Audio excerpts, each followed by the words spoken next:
Welcome back to the Sports Talks 4022 YouTube channel. What a day in sports we had on this Saturday yesterday, but it's time now to move into Sunday's games. We'll also give you guys my reactions on yesterday's games. We'll start with the MLS reactions. I kind of went through every game and, watched it, excuse me, and took some notes down for each team. And I'm going to give you guys my thoughts and reactions on every single team from yesterday's games. And obviously we'll move into college basketball, NBA, NHL, and then look into today's slate of games. So we'll start in the MLS, my thoughts on every game. We'll just kind of go here. We'll start off here. LAFC played Minnesota yesterday in a good game, but LAFC turned out winning 1-0.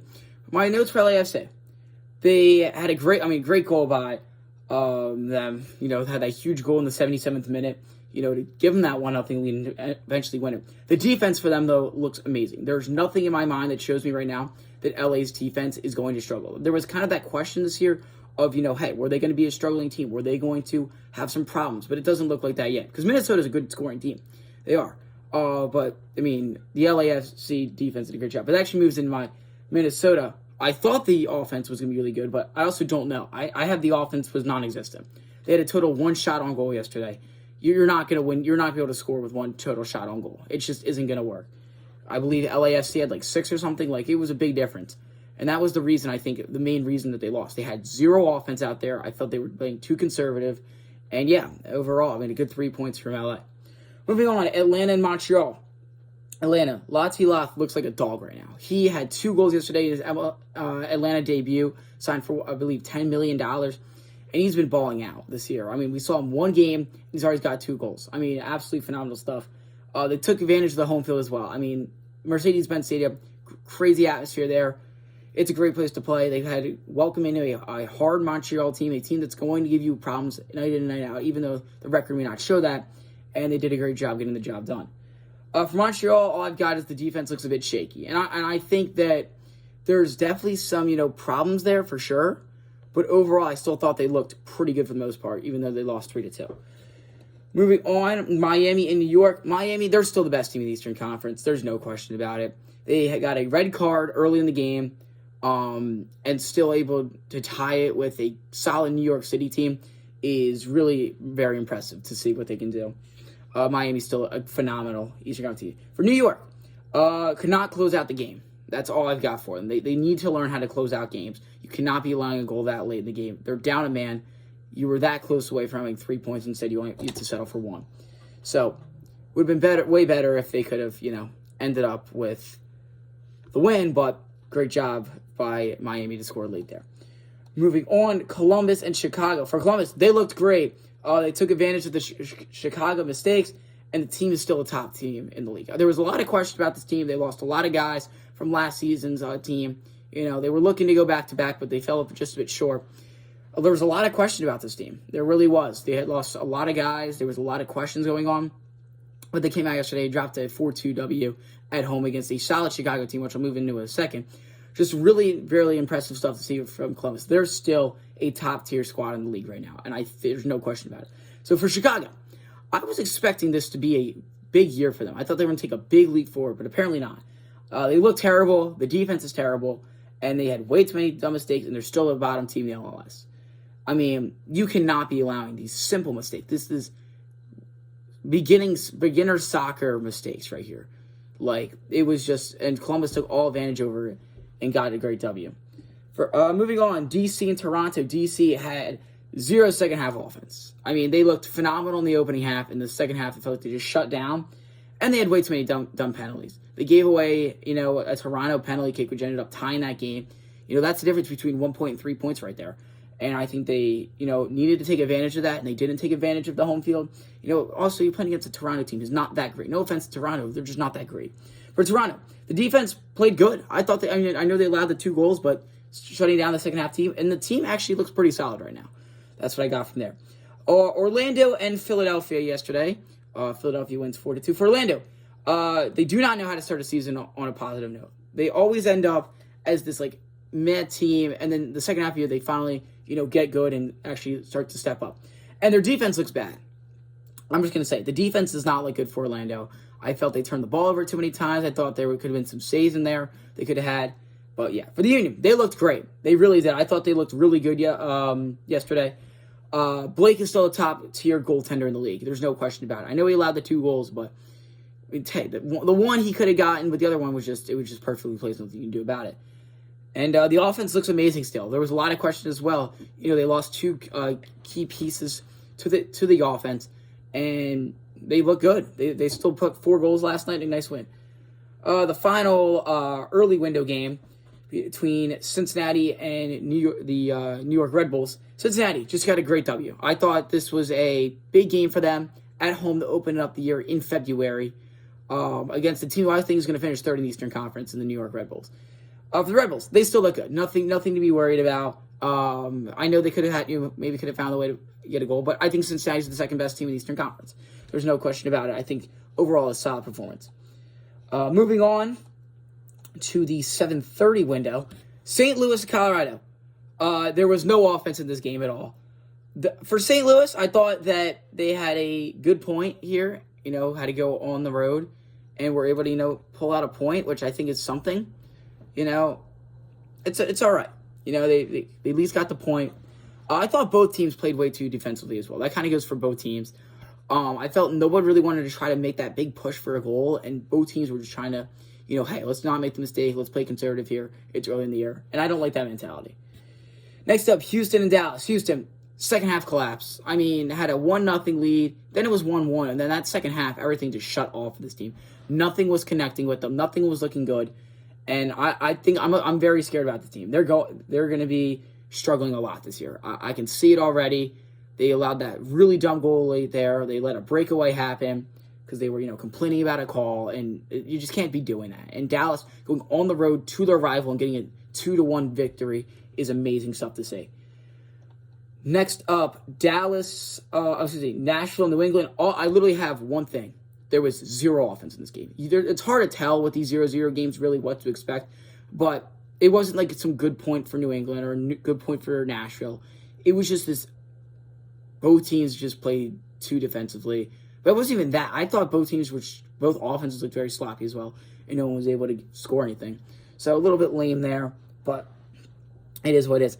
And finally, Austin and Sporting Kansas City. For Austin, 3 good points to open up the year. I think this is a really nice win to open up the year with a 1-0 victory at home. They got a very nice W, and they got a bright future. I think they have a bright future in this year, especially. I think a lot of good young guys are starting to step up for this team now, and I'm liking what they're doing. For Sporting Kansas City, they stayed in the game. They looked good for the most part. Minus that 1 goal they allowed, I thought they looked pretty good for the most part. Even that goal, though, corner kick goal, nothing you can really do about it. It was a nice goal there. But hey, overall, I thought both teams looked pretty solid today, and nothing really bad to take away from this one. And moving in now, finally, in the 10:30 window of these games, last night, the 2. San Jose versus Real Salt Lake. San Jose, this team looks complete. They are back, folks. This team looks back to, they're back in the days when they won the MLS Cup. They look amazing right now. Nobody looks like they're going to stop them with this 4-0 victory last night. For RSL, they're going to get the wooden spoon. If you don't know what the wooden spoon is, if you're new to MLS, it's the wooden spoon is the team that finishes last in the league. They're going to get the wooden spoon. There's nothing about it. They have 0 signs of life. The defense and offense look terrible, and the second half collapsed even more. I didn't really think that there was too much of an issue going into half. It was 1-0. They're still in it. And then the 3 goals, it was like boom, boom, boom right there. And that's kind of what happened. Overall, Salt Lake looks terrible. San Jose looks amazing. That's what I got to take away. Finally, in the last game of the night for Seattle and Charlotte. Seattle, tough own goal to end the game. It just happens. It goes off them and in the net. They should have had the 3 points. Offense looks good. Still a great team. That's what I've got to take away. I still think they're a good team. I still think they're going to compete. Charlotte's a good team. But that own goal at the end, you wish it doesn't go in, but it happens. You couldn't really get out of the way there and just took a rough bounce. And for Charlotte, they have a lot of good signs, and the team looks good on both sides of the ball. I thought that, going all the way out to Seattle to open up a year in the rain and able to come away with a point is really impressive. Now let's move on to the college basketball world of things. I've got quite a few keynotes to take away from this one here. We'll start off. Number 6 Tennessee beats number 7 Texas A&M 77-69. I was saying all yesterday that this Tennessee team is not a real legit threat to the SEC, but boy was I wrong. Going into A&M, a very hard place to play, and getting this win. Great job there. There's definitely some questionable signs now for A&M. They went 0-2 on the week. They lost to Mississippi State earlier this week.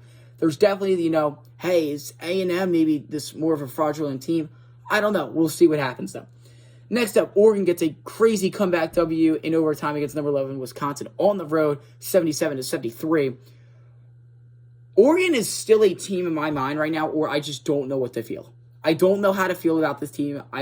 When they're in March Madness, I'm either going to pick them to lose in the first round or go to the Final Four. It's just they're a day in or day out team. But, going to number 11 Wisconsin and getting the job done in overtime, great stuff there. Next up, number 27 Mississippi State falls 93-87 at Oklahoma. I think this just locked Oklahoma in the tournament. I really do. Oklahoma beating a ranked team this late in the year is really huge. They were kind of on the border, but, getting that one, I feel like they're about to be a lock for the tournament very soon. So, yeah, great win for Oklahoma there. I'm not really still worrying about Mississippi State at all. They beat A&M earlier this week, who's number 7 right now. Obviously going to drop in tomorrow's AP poll. But, yeah. Next up, number 5 Houston beats number 8 Iowa State 68-59. When you look at the final score, it doesn't look like, this was a blowout. This doesn't look like it was a blowout. It doesn't look like anything like that. It looked like a close game. You're wrong. This was a manhandling of a game. Houston controlled this game from the start. The atmosphere was there. And there's going to be questions about Iowa State for sure moving into this year. Nothing's really looks to be right the past few games for them, for sure. When I just look at this team right now, I see a lot of questionable things. Just trying to pull it up here. Like Iowa State now, they're 21-6. They're still, 15 games above 500. They've won. They went on a 4-game winning streak, but it was against TCU, UCF, Cincinnati, and Colorado. They're 4-4 in their last 8. There's definitely the questions there right now of what's going to be up with Iowa State coming into, this end of the year and going into March Madness for sure. Next up, number 24, Ole Miss loses 77-72 at Vanderbilt. Vanny's a lock now. I think that was another thing. Vanny's now a lock. Ole Miss is still in the question right now. I definitely think they're going to be in the tournament, but now, what is it? 4 games left against 3 great teams. It's going to be rough to see what ends up happening. They have Auburn, they have Tennessee, they have Florida still, and then also Oklahoma in there. So we'll see what happens, but Ole Miss has a hard schedule in the year. We'll see what they can end up doing. Next up, number 23, Kansas gets back on track with a 96-64 win against Oklahoma State at home. I don't think there's really anything to take away from this one. More of Kansas just finally gets a win again. There was a lot of questions about this team, but they, come out, they dominate against Oklahoma State. Oklahoma State's not good. They're 13-14, but hey, you got the win. Next up, number 4, Bama beats number 17, Kentucky, 96-83. Bama's still around. There's still a threat to this team. I know they lost to Missouri a few nights ago, but they are still a threat to win it all. When this team comes out and they do what they need to do, they look great. Winning against Kentucky by this much is really a great sign to see from this team right now. Bama's in a great spot. You need to watch out for them. Next up, number 3, Duke kills Kentucky 110-67. There is the question about I may be the only person who thinks this. There is a chance still that Illinois is missing the tournament. You cannot be losing 110-67. That just is unacceptable. A 43-point loss, to be serious. It was a neutral site basketball game. Duke looks good. See, here's what I was thinking. Duke, I was very, questionable about him still. The ACC does not look good right now, obviously. But there's still that question of, hey, are they just playing in a weak conference or are they still a legit threat? This shows they're a legit threat for sure. Arkansas wins 92-85 versus number 15, Missouri. This might have just locked. This just gave Arkansas a lot of hope to get in the tournament now. This team is making a run like we've never seen to end a year like this. A few weeks ago, there was nothing about this team that was looking good at all. And now the fact that they beat number 15 Missouri, who just beat Bama on Wednesday night, this Arkansas team's back. And finally, BYU beats number 19 Arizona 96-95 on a terrible call to end the game. You know it, I know it. That was not a foul to end the game right there. Arizona gets robbed, and yeah, that's what I got to take away from there. Now we'll move into the NBA. Start off here, the Lakers blocked the Nuggets 123-100. There was all this talk about the Nuggets. Oh, they're on this crazy win streak, and then LeBron and the Lakers come in and just blow them out. We finally saw good signs from Luka last night. He looked really good on the court there. Drops a total of 32 points, 10 rebounds, and 7 assists. A great night from Luka to finally see some promising things. And they do it against the Nuggets, who are a great team. So overall, I still think there's a lot of life in this Lakers team for sure. Next up, the Nets hit a game winner to beat the Sixers 105-103. The Sixers should tank. That's all I got to say. The Sixers should tank. Nothing looks good about this team at all. If I'm the Sixers right now, you are going to trade. You're going to tank down. You're going to get Cooper Flag. And you're going to build around Cooper Flag, McCain, and Maxey. You are going to trade Embiid. You're going to trade Paul George. You're going to get some value and move on with the day. You're going to have a great starting five right there, and you can move into the playoffs very well. That's what they need to do. I don't want this Sixers team to make the playoffs. And I am a diehard Sixers fan. And I do not want this team in the postseason. Nothing in my mind will make me more angry than if this team ends up in the play-in tournament, somehow gets out of the play-in tournament, they're the 8th seed in the postseason, and they're going to get swept in the first round. Even worse, they beat the 1 seed, they give me some hope, and then they get swept in the second round. That's what I don't want. Obviously, if they go on the crazy run, to the final, to the Eastern Conference final, or, but they're not going to. Why? Because they're terrible. They suck. I'm speaking out of my mind right now. They're a bad team. They're not going to do anything. The Sixers need to rebuild. Excuse me, they don't need to rebuild. They need to tank this year. Just get Cooper Flag, and you're fine. That's all they need to do. I don't want them to win. Embiid's a joke. Doesn't play the entire fourth quarter. Kind of flopped on. Remember, it was the end of the third quarter. He kind of flopped. I don't want to hear it on that blocked shot attempt or whatever. I don't want to hear it. This Sixers team is in complete shambles. Finally, in the NBA, there's only 5 games last night. So Portland beat Charlotte 141-88. A 61-point win. The 24-33 Portland Trailblazers win by 61 points against a 14-41 Charlotte Hornets team. Are we serious? Is this what the NBA's gotten to? Where we're just going to get blowouts all game? That's what it sounds like. The NBA is becoming a joke. Moving on to the NHL now. A few things to take away here before we look into some stuff for today. Capitals blow out the Penguins 8-3. It was 2-2 in the second period. I got one thing for each team. Capitals are a great regular season team. But I'm not sure if they're necessarily built for the postseason yet. This roster is just not built around, they don't have that much great talent out there, if you know what I mean. Obviously, Ovi, he's a great player, but he's getting really old,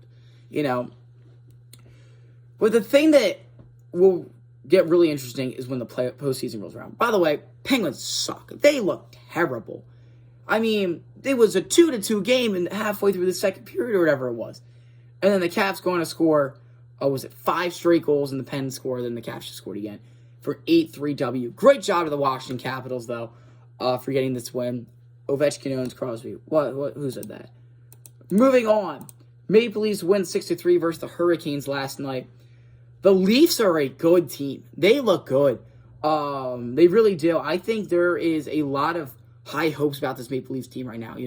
When are they going to finally make that push to try to win the Stanley Cup? Because every year, there's always the high hopes of them doing it. They get in the playoffs, they lose in the first round, they lose in the second round, something like that. This might finally be the year, folks. I'm not a Maple Leafs fan. I'm a Flyers fan. But you watch out for this Maple Leafs team. Speaking of the Flyers beat the Oilers 6-3. American hockey team finally beats the Canadian hockey team. Whippy. I'm just joking. But, yeah, the Flyers have a great time. Mitch Koff last night had a goal. Konechny looked good. Tippett looked good. The Flyers are they're probably not going to get anywhere, but a nice win over the Oilers. Ducks beat the Bruins 3-2 in overtime last night. Folks, the Bruins are done. The Bruins are done. It's over. Nothing looks good about this Bruins team. They were down 2-0 to the Anaheim Ducks and losing overtime to the Anaheim Ducks. The Ducks? Are we serious? Nothing against the Ducks here. The Ducks just aren't good. I'm done with the Bruins. I think the Bruins are done. And finally, the Dallas Stars beat the Devils 4-2. Just a nice win from the Dallas Stars. Now we'll move into some talks about the games today real quick. First off, MLS soccer today. We'll get to see Portland, Vancouver at 4 o'clock today. One of 2 MLS games. This one should be a fun one to watch. I mean, it's in Portland. They've got a nice atmosphere there. But I don't think Vancouver's a very good team. I think they're going to maybe finish last in the West this year. It's just not that great of a game. But we'll see what ends up happening here in that one today between the two squads. But the big game tonight in MLS, the Los Angeles Galaxy taking on San Diego in San Diego's first game of the year. LA's first game since winning the MLS Cup last season. Really going to be something special to see tonight here on Sunday Night Soccer. Really, everything's going to be built around this one. This entire week's been built around this final game to end the week. The new team playing against the team that just won the chip. So really some fun stuff to see tonight there. But hey, LA doesn't have their star player tonight. He's gonna be out for a while, so we'll see what ends up happening there. For the NHL today, Oilers and Capitals, both teams playing on back-to-back. Should be an interesting one for sure. McDavid versus Ovechkin. Two great players, kind of the old versus the new. Should be really fun to see between those two. I think we're going to see a lot of offense in this one for sure. As both teams have a lot of great offensive scorers. Two other hockey games to look out for: Rangers and Penguins. I guess just a bit of a rivalry there. So we'll see what ends up happening there. Really, all I got to take away from that. And finally, Stars and Islanders tonight, 7:30. Should be an interesting one here. Stars, they've looked really good now. And the Islanders trying to make that push for the postseason, so we'll see what ends up happening there. In the NBA world, we actually have quite a few good games today here. We'll start off at 1 o'clock. We got Knicks versus Celtics. 73-19 Knicks. 14-16, excuse me. Boston Celtics. You look at this team, right? You look at the conference. This is 2 versus 3. This could very well be a second-round playoff matchup right here, folks. I really like where this one's going to go. But here's my question. Can the Knicks beat good Eastern Conference teams? Because I feel like they can't. They played on Friday night against the Cavs. It got blown out. They feel like they always get owned by the Celtics. You got to remember, the Knicks win tonight. They're 2 games back of the Boston Celtics. The Celtics could drop to 3rd. There is that question still, about the squad for sure. I'm really excited to see what ends up happening in this game's at 1 o'clock today. It's an early game. Starts the NBA slate off. Should be really interesting. 3:30, we got Mavs and Warriors. I feel like it's like the 5th time we've seen these two teams play in the past few weeks. Obviously, that's a bit of an exaggeration. Is it, though? I don't know. I'm just looking really fast. I feel like they've just been playing a lot. They played... Just looking here. They played... Yeah, they played on the February 12th. All right, they just played one recently.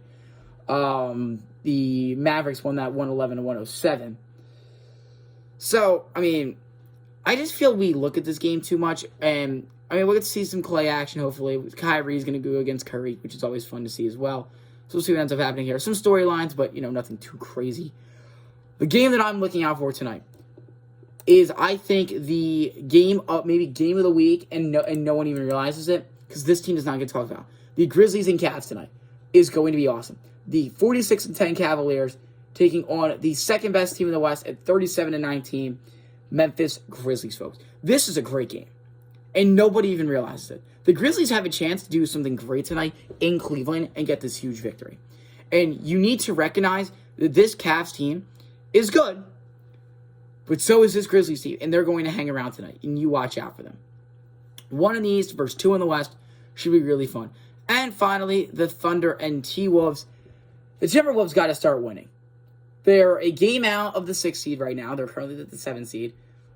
You want to be in the 6th seed because you're either... Well, I don't know necessarily. Because when I look at the Western, I'm looking at the Western Conference bracket right now. Right now, 1 Oklahoma City, 2 Memphis, 3 Denver, 4 LA Lakers, 5 Rockets, 6 LA Clippers. So that's the top 6, right? Would you rather be right now, would you rather be the 6th seed and going and playing at Denver or playing against the Nuggets first round? Or be the 7th seed, you have to probably beat the Mavericks and you get to play the Grizzlies.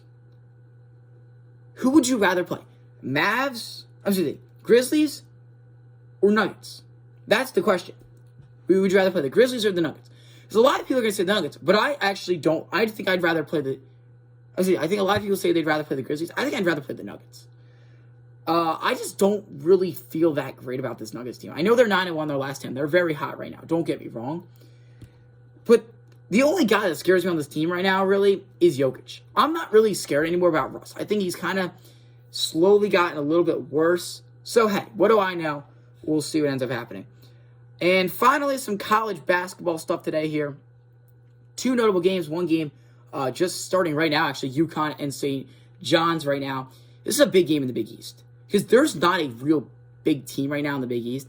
St. John's, I know they're 23-4. I know they've looked good, but they're very injured right now. And I don't know if I feel good about them in March. And they're going to go against UConn today. Game just got underway here. It's 2-0 right now. UConn leads. If UConn can pull this one out today, I think there is a huge confidence booster for this team right now going into March. And also, the big game today, I think, most underrated game of the day. Number 13, Purdue at Indiana. At Assembly Hall. It's going to be loud. It's going to be jumping. You watch out. I've got Indiana winning. I think they're going to beat Purdue. I think they're trying to make the push towards March Madness. They don't want to have to rely on winning the Big Ten tournament. And I think if they win today, that could really help them get in there. And you watch out. I think they're going to beat Purdue today. That's my big pick here today. Indiana beats Purdue. Lock it in. And just one or two more games here to look out for today in the college basketball world. How about Ohio State UCLA today? Big game here. Ohio State on the border. UCLA probably should be in right now. They're 19-8. They look pretty good. But Ohio State's on the border right now. 15-12. They got blown out by Northwestern on Thursday night. Can they get back on the right track here and get a big win today? We'll have to wait and see what happens. And finally, the last game to look out for today here is I actually think USC-Rutgers. Not really for Rutgers. Rutgers is going to miss the postseason. No question about it. But there's still the question, can USC find their way in? I think Rutgers wins today. It's over. That's what I got to say. This is an elimination game right now. I think USC has to go perfect in the regular season to be in the question about it, and maybe have to win a few games in the Big Ten conference tournament to solidify themselves in. So we'll see what happens. Is that a wrap up our Sunday Sports Talks 4022 YouTube channel video here today? And we'll see you. Enjoy your Sunday. We'll be back tomorrow.